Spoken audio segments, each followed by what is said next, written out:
If you want to be a council member in Elk Grove, you've got to win the vote of not just your neighborhood, but everyone who casts a ballot citywide.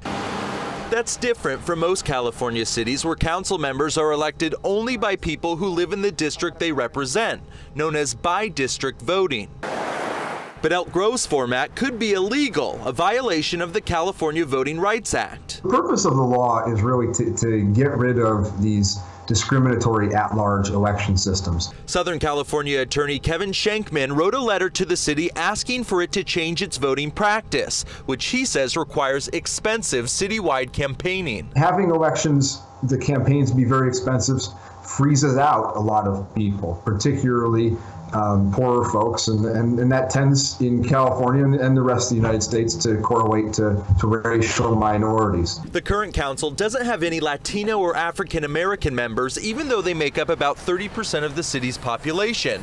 Now they're taking the threat of the lawsuit seriously, reviewing future election options during the council meeting. I think that's really what it gets down to, is what are the various election models that a general law city like Elk Grove can have.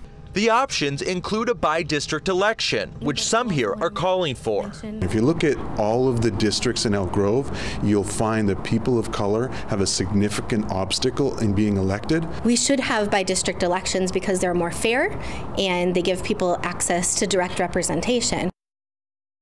The council did not vote tonight. This was informational only. However, all 4 council members said they are not interested in changing the system, all of them except for the mayor, who said he does want to. And it's worth noting that 2 of the 4 city council members are up for re-election this year.